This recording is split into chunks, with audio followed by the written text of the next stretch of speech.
nongeye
Trap kuyisiba ntacyo byamuhungabanijeho kuko atari akiyikeneye kandi abo yari igenewe bayumvise. Ati nari mbizi ko atari ibintu bitazatinda. Uyu muraperi agaragaza ko we na Ish Kevin cyangwa umwe mu bo bakoranaga nawe mu gihe bari bahanganye mu ndirimbo nta n'umwe bari basanzwe baziranye mu buryo bwimbitse, ahubwo bari barahuye rimwe. Ni ukuvuga Trap yahuye na Ish Kevin inshuro imwe gusa, hanyuma batangira gupanga umushinga w'indirimbo, ariko nyuma bashwana bigahinduka guterana amagambo. Ati ntabwo twari tuziranye kuko nta mubano twari dufitanye. Urumva abaraperi iyo batumvikana ntabwo bajya guhura, ntacyo mwaba muganira. Nahuye rimwe na Ish Kevin tuganira buri umwe abwira undi ko yemera ibyo akora. Twashakaga no gukorana ariko hazamo gushwana biba birapfuye kuko numva akazi ku mpande zose kari kangiritse. Twabanje kubikemura kuriya. Uyu musore avuga ko indirimbo yashyize hanze avugamo amagambo yandagaza Ish Kevin ku babyeyi yari imaze igihe kinini, ariko hakaba umusore wayivuyeho agahita ashyira audio yayo hanze birumvikana. Icyo gihe Trap nabo bakorana byabashyizeho igitutu cyo gushyira hanze amashusho yayo, cyane ko bari bayamaranye amezi 3 bayabitse yararangiye. Avuga ko ariyo ndirimbo yakoze ya nyuma yo gutukana mu buryo bwiwe n'abaraperi bagenzi be, gusa yayikoze ashaka kwerekana ko atari agafu k'imvugo rimwe.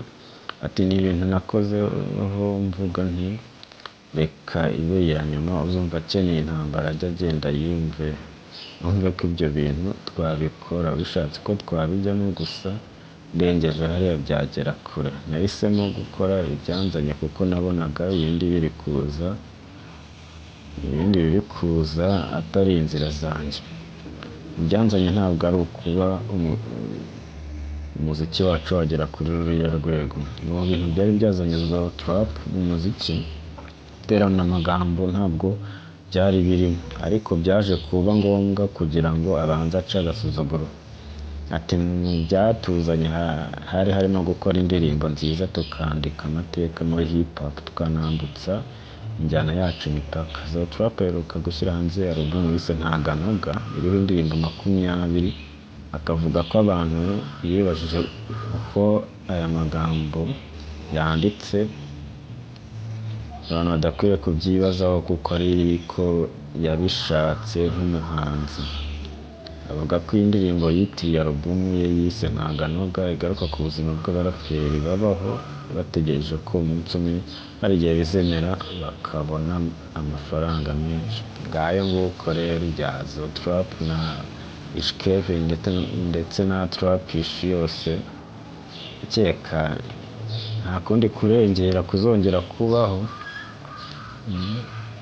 ko Zo Trap yari yarengereye rwose mu buryo bugaragara, ndetse n'indirimbo ye iza gukurwa ku rubuga rwa YouTube, ari we wigizemo kuko bari bamubwiye bati rwose genza gake, genda iriya ndirimbo uyikureho. Murakoze cyane rero, nakagaruka hano kuri Green Roots TV.